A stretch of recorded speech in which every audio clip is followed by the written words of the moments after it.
here today with Juno Award-winning, Prism Prize-nominated, globally recognized voice of R&B, Savannah Ré. What an intro! Feeling good thanks to that intro. How are you? What have you been up to? Yeah, just kind of getting ready to drop this project, getting ready for my show on October 14th. Yeah, it's just been a whirlwind. Overall, how does it feel to be where you are today compared to just your journey? You've been making music for a long time. Yeah. What's it been to just be where you're at? It's affirming. Like it's nice, but it's also like I'm glad you mentioned all the years. It's not like an overnight type thing. You know, I've kind of like been in the trenches and really put time into doing this. So it is really nice for things to come to fruition, and to be able to release another body of work is exciting, because I don't think people realize I only have one EP out. You know, like people like put all this like pressure and all these things, and now I have all these awards, and I'm just like. And I'm just getting started, you know, but it's great. Nah, I think you're one of the individuals who's been putting out music for a long time. One of your oldest... Oh, no.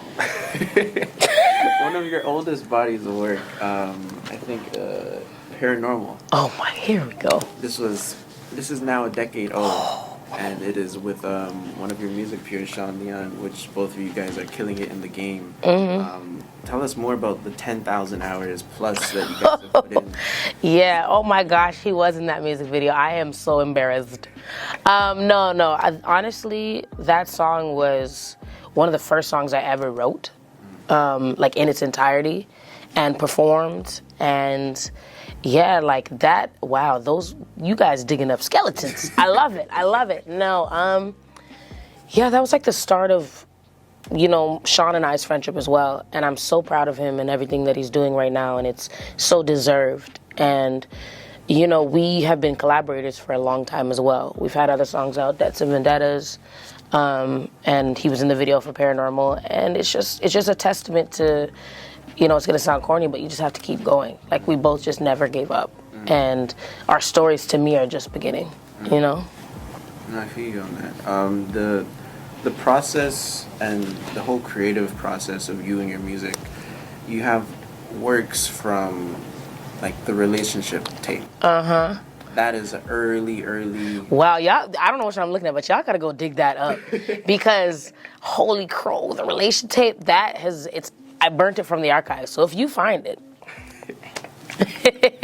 And just to put it in perspective, Opia was a project that you put out, and that was, in terms of the difference in time from a relationship to Opia, was that almost 8 years? Yeah.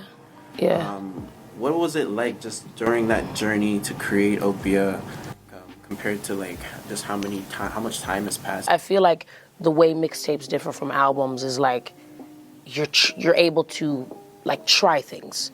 Mixtapes are more like a freedom of expression. Like, it doesn't all have to go together. And albums are like the story from the top to bottom, even sonically. So for me, that mixtape was kind of like, let me try some stuff, you know? And then after that, from what I've learned from that and just in general over the years, I like took my time before putting out another body of work. So fast forward to more current times. Mm-hmm. Opia, in terms of creating that project, from the production to the sounds to the beats, how was that process for you? It was long. It was a really long process. I think, you know, you drop a project and people are like, okay, that's it. That was literally my entire life, you know, my whole career up to that point. So we kind of just really took our time crafting what we wanted this to say, what we wanted it to sound like. I think one of the questions I hate the most is like, okay, what is your sound? Because it's so hard to like answer that, you know what I mean? But one of my main worries was like, is this project gonna sound cohesive? Because I know there's all these like different sides of me. Like, there's the harder stuff, there's like the count 'em offs, there's the rappier ones, but then there's like solid. So it was like, how do you kind of put them together? And you know, it was super, super well received, but I think that's mostly because the collaborators that I collaborated with were the same people. So like Yogi, Wanda. And if there was like other producers that we brought in, the core team was still that. And then as far as writers, Marcus Samaj, Varen Wade, they wrote majority of it with me. So it all kind of had its own like sound, like its own vision, and sonically the production was all tight, and then the writing was all tight. So it ended up being me at the end of the day. Yeah, that's good. Like, would you say that the project you have coming out takes a lot of inspiration from that process? Yes, absolutely. It's the same people. Like, I'm a if it ain't broke, don't fix it type of girl. All the people that I get to work with are amazing. Now, there are some new collaborators. Jack Roshan's on there. I've known him for 100 years. He stems back to, like, when I was working with Sean Leon and all these people. He's so amazing, and he's starting to get his flowers, which I love. We did About You, and we did another song that's on the project as well. And, yeah, same writers, Marcus Samaj, me, Yogi, Wanda. It's it's the same people, but it's a different outlook. Like, it's completely different because I'm at a different space in my life. You know, I think everybody has changed, was forced to change a lot throughout like this pandemic and everything that's happened. Like, I came out a different person than I was when I went in. So the music is definitely reflective of that. Of course, because Opia came out during the pandemic. Right in the heart of it. Yeah. So I'm guessing, is the inspiration for this project pretty much continuing after that point?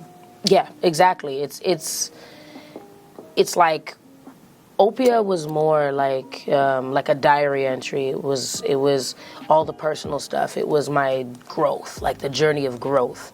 And No Weapons is like, okay, I'm here now. Okay. So it's a lot of the similars. Like, I make rhythm and blues, I make R&B, but it's like I can give my blues without it being sad. Like, I feel like we was all sad enough during this pandemic, you know what I mean? So even if I'm saying something that's, you know, a little heavy, I try to make, then sonically it sounds uplifting. Like, it makes you feel good at the end of the day. Like, it doesn't have to be heavy because we already had a heavy enough time. Of course. Yeah. And I think did you mention the name of the project? Yes, No Weapons. Ah. It is called No Weapons, yeah. I like that. You know, listen, a lot of us have been facing a lot of weapons as far as just even the things that we can't control, like, you know, COVID and just the way the world has been lately. And my mom always said, no weapons formed against you shall prosper, since I was a kid. And that's always given me strength. Like, it's always helped me to, like, okay, this bad thing, this, like, you know, especially when stuff happens and it's like a shitstorm. It's like one thing after the other. It just piles up. And she would always be like, remember, no weapons. So you just have to, like, push through it. So I thought it was, like, the perfect name for this project that came out of this tumultuous time to be called No Weapons. Shout out to Mom. Shout out to Mom all day. You've gained a cult following in the city just because you've been putting in so much work for years, decade now. What do you do to stay motivated and make sure that, like, you're creating through the ups and downs, like you said, COVID and a whole bunch of things over the years? Yeah, that's a great question. Honestly, I extend myself grace. I think that people think they have to be on all the time, and, like, you don't. You know what I mean? Like, this pandemic, mostly, because I used to work myself like a dog, like, just, you gotta do this, and then you're met with burnout. We're human. And then I'm having writer's block all the time. I can't do anything. It's because you're, like, overdoing it. And for me, especially in this pandemic, it forced me to sit down, like, girl, relax. We literally couldn't go outside. So I started to do a lot of, like, inner work, like, figure out, you know, what drives me, even other than music. Because sometimes you need those things. When you do have that writer's block, when you don't want to be in the studio, which 99% of studios have no windows, no, you know what I mean, fresh air. Like, sometimes you need to just go outside, or you need to, I don't know, whatever fills you, read a book, watch a show, watch a movie.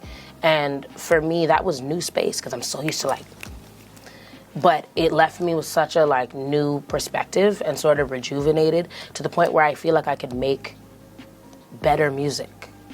And better because it's not the same. You know, there's risks. Like, this project sounds a lot different than the first project. That could be viewed as risky, but to me, it's like we're not one thing as artists, or even broader as human beings. So for me, like, just to answer the question, it's like what keeps me motivated is giving myself space to like do other things. You can't just run yourself into the ground with one thing, because me like giving myself that time actually helps me make better music. So I don't know. You basically let yourself just be inspired. Yeah, be inspired by other things, by life, by my relationship, by people, meet new people, which was impossible to do in COVID. Of course. So, this summer it's been like, we outside because, I need to share space and share energy to be able to use that energy to make music or to use that energy to become a better artist. And my goal has always been growth. Like over that time, there's never been a time where like I would dial back. Like where I'm going backwards. It's always about leveling up, and it takes time. Like we're so used to things being so fast now, but like you can't skip certain steps. The trenches, the open mics, that like you have to do those things in order to figure out exactly one, who you want to be as an artist, and like two, what it is you want to do. So those are the things that like keep me going, I guess, and the love of this. Of course. I feel like, is there anything else you like to like tell your fans, or just anyone? I don't know which one I'm looking. Which one would I look at? This is a closer one. Come to the show. If you support me, if you support Toronto music, Scarborough music, come to the show. The tickets are really affordable. We did that on purpose. It is October 14th, Phoenix Concert Center. I am putting together the most insane show ever. And September 23rd, No Weapons comes out. And I'm just super excited. And I love y'all. That's it. But come to the show. I do have a bonus question for you, though. Okay, shoot it. Who are you listening to currently? Ooh. And who would... Well, I'll let you answer that one first and then ask. Who am I... Glorilla. She has a song called FNF. I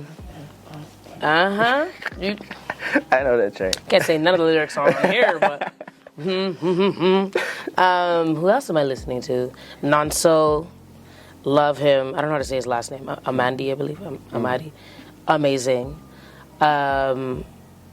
Rima, I'm listening. Like my palette is all over. Of course, the new Beyonce, Renaissance, that gets plays, spins in my house. Okay, a big part of my mission is to bring things back to Scarborough.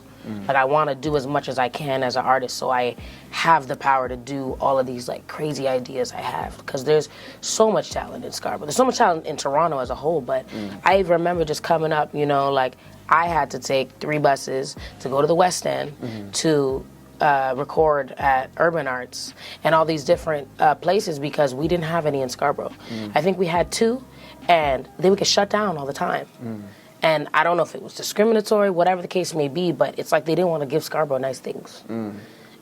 So, and like we had our, Urbanology, we had Say Word, we had like all of these things when I was a kid, but it's just like if we just had more of an investment into the city, there'd be so much more for the creatives, not even just music. I'm talking, the videographers, the people that want to rap, the people that want to get into directing, like just a hub for creatives. So that's a huge thing that's on my list, but I know I got to do some more work to get there in order to be able to do that.